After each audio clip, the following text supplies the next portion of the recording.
National government बनेगी, constitutional amendments भी आने वाली हैं और ख़ास करके एनएफसी का जो मामला है वो भी आगे चल के शायद कॉन्स्टिट्यूशनल प्रोटेक्शन ख़त्म की जाए, फिर नेशनल गवर्नमेंट के बाद यूनिट्स बना दिए जाएंगे। देखते हैं बलूचिस्तान इशू और बाकी इस तरह से कैसे हैंडल होते हैं। अस्सलाम वालेकुम फ्रेंड्स, कैसे हैं आप? ठीक ठाक, उम्मीद है कि आप खैरियत से होंगे। इमरान खान आज़ाद हो रहे हैं, इमरान खान की डील हो गई है, बल्कि इमरान खान को ढील दी जा रही है।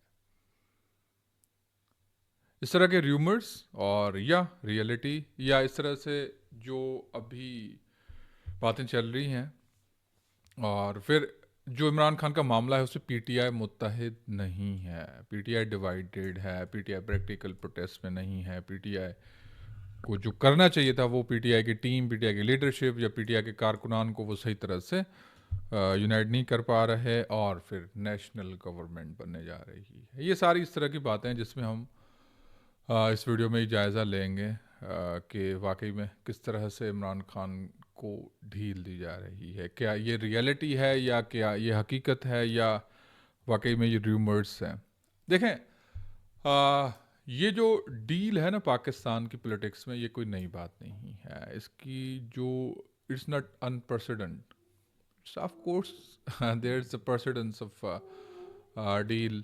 नवाज शरीफ साहब ने 2001 में वो जद्दा डील बड़ी मशहूर है। फिर बेनज़ीर भुट्टो साहिबा ने सीओडी तो साइन किया 2006 में, लेकिन उसके बाद फिर चार्टर ऑफ डेमोक्रेसी के बाद जिस बैकडोर में वो कोंडोलीजा राइस के थ्रू मुशर्रफ से उन्होंने डील की कि आपको हम सदर बनाएंगे, लेकिन उसके बाद जो है वो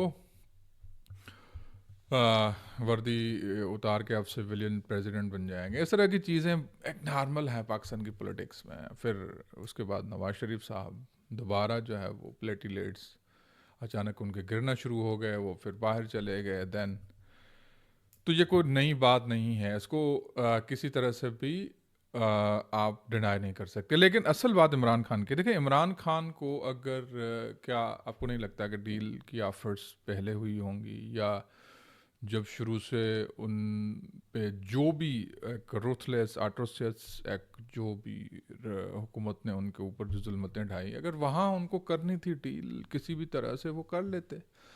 पहले तो ये हमने बहुत सुना कि इमरान खान 2 महीने जेल में नहीं रह पाएंगे। इमरान खान, भाई इमरान खान क्या क्या नहीं करते, ये इतनी ये फलां चीज़ के एडिक्ट हैं, ये हैं वो हैं, लेकिन उस बंदे ने 3 साल के करीब जेल का अरसा बगैर एक छोटा सा जो है वो मेडिकल गेप या हॉस्पिटल में रहते हुए भी नहीं, मतलब बगैर इस सारे वक्फे के गुजार लिया। ये एक नॉर्मल बात नहीं है। तो वो जो पहले था कि इमरान खान तो जेल में जाते ही डील कर लेगा, वो भी नहीं हुआ अभी तक। हाँ, ये जो मेडिकल जो आप रिलैक्सेशन के थ्रू या आप हॉस्पिटल में जाके बात करना, ये हमारे पॉलिटिशियंस में नॉर्मल है। अगर अभी इमरान खान डील कर रहे हैं, या अगर वो सुना है कि वो जो गरीदा फारूक का ट्वीट है कि फ्रॉम अडियाला टू लंदन डट के खड़ा है कप्तान, अब अगर ये कुछ भी थोड़ा रिलैक्सेशन इमरान खान को दिया भी जाता है तो वो इस तरह से उसको मलायन करके या इस तरह से उसको प्रोपेगेंडा, इस तरह की एक न्यूज़ को कवर करके मतलब एक पॉलिटिकल एडवांटेज लेने के लिए इस तरह की खबरें आ रही हैं। अगर इमरान खान वाकई में डील करता तो पहले कर लेता। अब तो वो मुझे नहीं लगता कि जो है ना वो इस तरह की डील अब हो सकती है। हाँ, एक चीज़ जो है वो जो इमरान खान की जो ये रियलिटी है, कितना केस रियल है या क्यों ख़राब हुआ, कब से ख़राब हुआ इमरान खान का ये वाला केस जो है, ये इस पर अगर हम बात करें तो सलमान सफदर साहब जब इमरान खान से मिल के आए थे तो उन्होंने कहा था कि ये अक्टूबर से केस ख़राब होना शुरू हुआ था।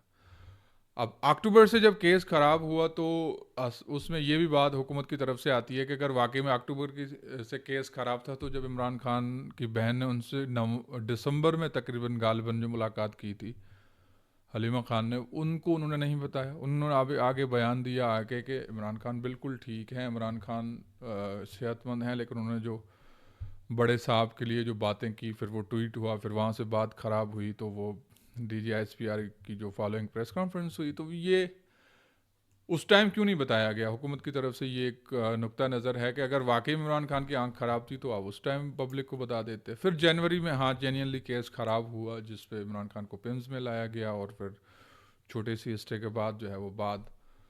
लेकिन कल जो डॉक्टर की प्रेस कॉन्फ्रेंस हुई है, इमरान खान का जो डॉक्टर है, फैमिली या पर्सनल डॉक्टर है, उनकी तरफ से ये है कि ये बड़ा सीवियर मसला है।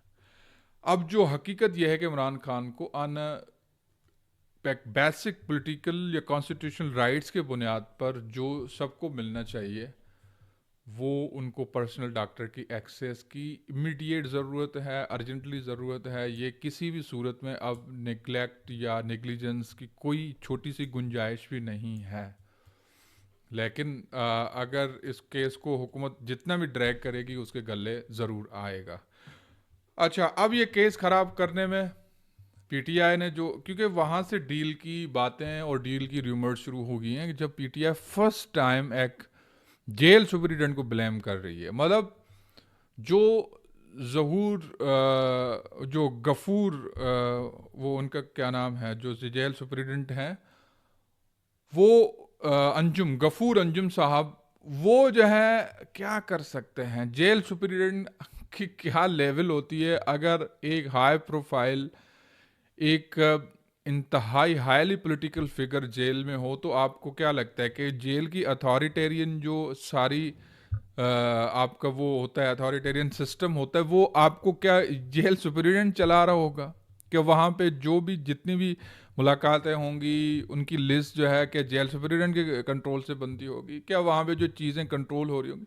तो ये पीटीआई ने फर्स्ट टाइम कोई इस तरह की एक बचगाना बात की कि गफूर अंजुम का, इसमें मुझे नहीं लगता कि सिर्फ गफूर अंजुम के हद तक की बात होगी। अगर हाँ बात ऊपर तक होगी तो फिर ऊपर अथॉरिटीज़ को पीटीआई के लीडरशिप ने फर्स्ट टाइम कोई मेंशन नहीं किया, तो इससे लगता है कि वो अब जो बात है अब मतलब वो नीचे तक ही ख़त्म करके या ऊपर वाला जो डायरेक्ट टारगेट वाली जो उनकी जो एक नॉर्मल टोन होती है, बड़े साहब को वो क्या क्या कह रहे होते हैं, बड़ी हुकूमती अरकान या इवन जो हुकूमत में बैठे बड़ी पोजीशन पे लोग, उनको कोई मतलब फर्स्ट टाइम उन्होंने कुछ नहीं कहा, तो ये तासुर इसी वजह से दिया जा रहा है कि वो कोई डील हो रही है।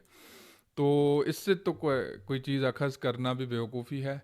हाँ, अब आते हैं पीटीआई के उस सारे मामले को लेके धरना, टीटीएपी बाहर खड़ी है पार्लियामेंट हाउस के सामने, पार्लियामेंट हाउस के सामने। हाँ, अब अगर ये करें कि कुछ लोगों का कहना है जो बाहर वॉरियर्स हैं पीटीआई के, जो यूट्यूबर्स हैं, उनका ये कहना है कि भाई आप लोगों में चले जाते, लोगों को रोडों पे निकालते, सड़कों पे निकालते, ये पूरी कौम के लिए एक हिसास मामला है, पूरी पीटीआई कहाँ है, पूरी लीडरशिप डिवाइडेड हुई हुई है, पूरी मतलब भाई आप कुछ क़यामत मचा लेते हैं, लेकिन आप पार्लियामेंट हाउस के सामने या पार्लियामेंट हाउस के मतलब बाहर बैठ के क्या कर रहे हैं?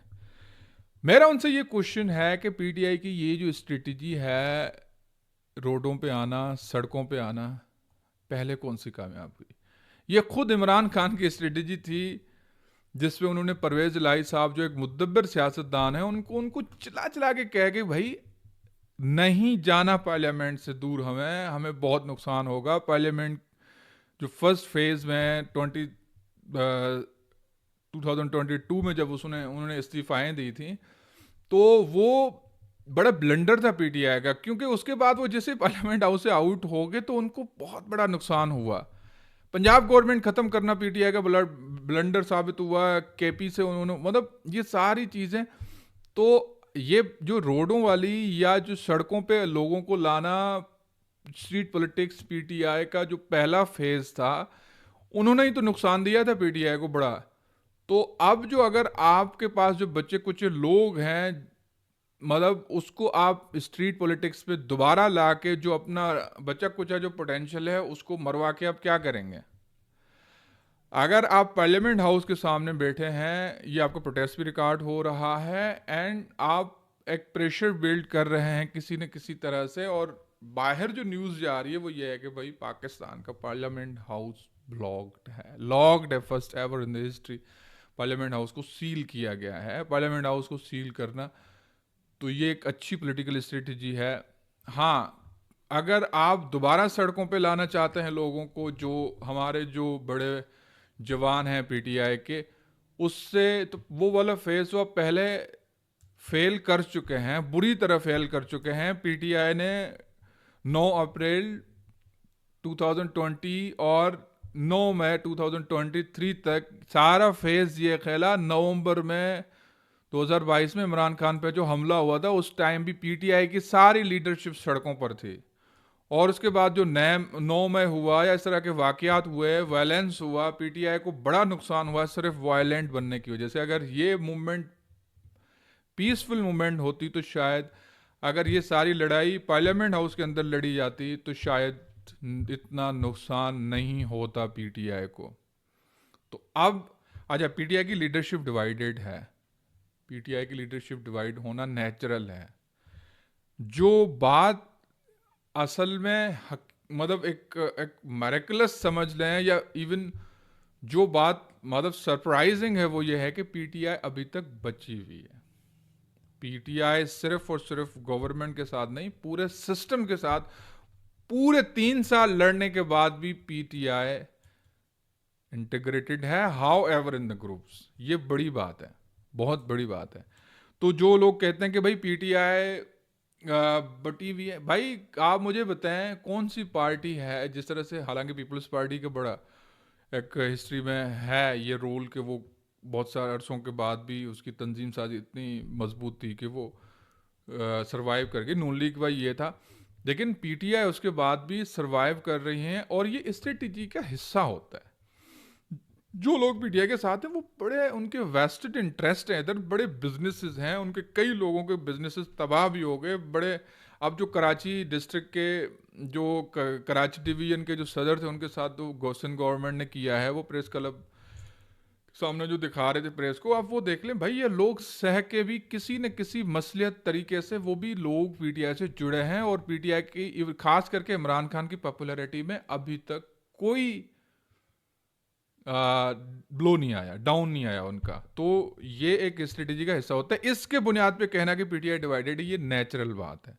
ये आप सुन लें, पार्टीज के इस दौर में आता है, कई पार्टीज जो हैं कई सालों तक मुख्तलिफ तरीकों से सरवाइव करती हैं। लोग इमरान खान से जुड़े हैं, पीटीआई का नाम बदल के कुछ और रख लें, इमरान खान कल आज एक और पार्टी बनाए, वो भी इमरान खान ही होगा, क्योंकि there is a single only one central जो एक फोर्स है, वो इमरान खान है। इमरान खान की पॉपुलैरिटी में 3 साल से बजाय कमी आने के वो पॉपुलैरिटी बढ़ रही है। तो ये एक नैरेटिव मतलब out of kind of mind है। अब आते हैं नेशनल गवर्नमेंट में। देखिए, नेशनल गवर्नमेंट के लिए बातें शुरू हो गई हैं। अब जो डील वाली चीज़ है ना, उससे लोग कनेक्ट कर रहे हैं, 2 चीज़ों से कनेक्ट कर रहे हैं बोले के। एक तो इमरान खान की जो मतलब सलमान सफदर साहब के बयान से कि गफूर अंजुम साहब पे ब्लेम डालना, जबकि वो हर बयान में ये कहते थे कि जो हमारे ऊपर के लोग हैं उनका नाम लेके कहते थे कि वो सब चीज़ का जिम्मेदार है। अचानक एक जेल सुपरिटेंडेंट में ब्लेम डालना, तो यहाँ से है कि कुछ अंदर नरमी चल रही है। एक ये पॉइंट है। दूसरा पॉइंट है नेशनल गवर्नमेंट का, अभी थोड़ा बहुत बयानिया सामने आया है। अच्छा, नेशनल गवर्नमेंट ये है कि जिस तरह से एक इंटरम केयरटेकर गवर्नमेंट सामने आती है, जिसमें सब पार्टीज मिलजुल के चलना है। एक हाइब्रिड रिजीम का नाम है टेक्नोपॉलिटिकल सेटअप होगा। ये टेक्नोपॉलिटिकल सेटअप ये होगा कि रिप्रेजेंटेशन सब पार्टीज की होगी इसमें, और फिर इसमें टेक्नोक्रेट लेवल पे जो रिफॉर्म्स लाएंगे उसमें टेक्नोक्रेट्स भी शामिल होंगे। मॉडल हाइब्रिड रिजीम जो पीडीएम की गवर्नमेंट थी, जो 2022 से लेकर 2024 तक चली, उसमें एक सक्सेसफुल हाउएवर मॉडल था, उन्होंने चलाया, फिर इलेक्शन भी तो करवाया, लेकिन इलेक्शन के बाद भी वो दोबारा ही वही हाइब्रिड रिजीम आई है। तो नेशनल गवर्नमेंट का पाकिस्तान के आइन में गुंजाइश मौजूद है, जो कि सिर्फ उसका टेन्योर 3 महीने तक होता है। लेकिन फिर अब जो आइंदा कॉन्स्टिट्यूशनल अमेंडमेंट्स करके उसका टेन्योर, सिर्फ आइनी टेन्योर जो है वो शायद 3 साल या 5 साल किया जाएगा। फिर शायद इलेक्शन कराई जाए, अगर इलेक्शन नहीं तो फिर उसी सेटअप का टेन्योर एक्सटेंड करके फिर 10 साल किया जाएगा। तो ये बातें चल रही हैं। अब इस बात से भी इमरान खान के डील को इसलिए जोड़ा जा रहा है कि इमरान खान अगर राजी भी हुए तो इस बात पे होंगे कि हम नहीं तो कोई भी नहीं, मतलब मैं नहीं तो कोई भी नहीं। तो अगर मैं माइनस हो रहा हूं तो फिर सारे सब माइनस होंगे। तो प्रैक्टिकली अगर देखा जाए तो ये बात तो फिजिबल और कन्वीनियंट भी लगती है, लेकिन अगर और देखा जाए तो सारे प्रैक्टिकली माइनस हो चुके हैं। नवाज शरीफ पहले माइनस हो चुके हैं। Nawaz Sharif is not doing now the practical politics, ठीक है। दूसरा, जरदारी साहब प्रैक्टिकल पॉलिटिक्स से इस प्रेसिडेंशियल टेन्योर के बाद रिटायर हो चुके हैं। प्रैक्टिकली उन्होंने इम्यूनिटी ले ली है, जो भी करना धरना उनके ऊपर माफ़ है। तो वो दोनों कोशिशें तो उनके अपने बच्चों के लिए कर रहे हैं कि उनको आइंदा सेटअप्स में किसी न किसी तरह से हिस्सा दिया जाए। तो वो तो राजी उनका होना नेचुरल है। इमरान खान, अब इमरान खान किस तरह से राजी होंगे कि वो मरीम नवाज शरीफ और बिलावल साहब के साथ बैठेंगे, या आइंदा सेटअप में उनका क्या हिस्सा होगा। तो वो आइंदा जो नैरेटिव इमरान खान बना के आएंगे कि भाई देखा हमने जरदारी को और नवाज शरीफ को निकालना, तो वो तो निकाल लिया। तो वो फिर उनका सेटअप कितना हिस्सा होगा वो देखा जाएगा। तो ये एक अगर फेस सेविंग नेशनल गवर्नमेंट वाली मिल जाती है इमरान खान को या पीटीआई को, तो फिर शायद एक डील हो for the interest of nation interest के नाम पे एक डील होगी कि कौम के मफाद में, मुल्क के मफाद में हमने ये कुर्बानी दी कि मुल्क को एक रास्ते पे चलाने के लिए हम हो सकता है किसी बड़े इसका चुनाव ले लें। तो ये एक बात है जिसमें हकीकत भी लग रही है। बाकी इमरान खान का लंदन जाना या इमरान खान को हाउस अरेस्ट के तौर पर बनी गाला में शिफ्ट करा या अल शिफा में उनको एक ट्रीटमेंट की सहूलत, ये तीनों चीज़ें फेजिबल भी लगती हैं। लंदन जाने वाली बात वो शायद कुछ वो लेंगे, डील पे ज़्यादा आएगी, लेकिन शायद अल शिफा में या उनको डॉक्टर की एक्सेस भी मिल जाएगी, हाउस अरेस्ट के नाम पे उनको कहीं और भी शिफ्ट किया जाएगा। तो ये बातें हकीकत हैं कि इमरान खान को आगे चल के कुछ रिलैक्सेशन तो मिलेगी। पीटीआई का इस तरह से प्रैक्टिकल पॉलिटिक्स इस तरह से होती है, उनका कोई नेचुरल पॉलिटिक्स कर रहे हैं और पार्लियामेंट हाउस के बाहर करना से ही उनको फ़ायदा होगा। दोबारा स्ट्रीट्स पावर को अपना यूटिलाइज करके फिर लोगों को बेजार बनाने से, ये मेरे ख्याल में ये बेहतर स्ट्रेटजी है। नेशनल गवर्नमेंट बनेगी, कॉन्स्टिट्यूशनल अमेंडमेंट्स भी आने वाली हैं, और ख़ास करके एनएफसी का जो मामला है वो भी आगे चल के शायद कॉन्स्टिट्यूशनल प्रोटेक्शन ख़त्म की जाए। फिर नेशनल गवर्नमेंट के बाद यूनिट्स बना दिए जाएंगे। देखते हैं बलूचिस्तान इशू और बाकी इस तरह से कैसे हैंडल होते हैं। Thank you so much for the watching, and मिलेंगे फिर आगे किसी नए टॉपिक के साथ। Thank you again.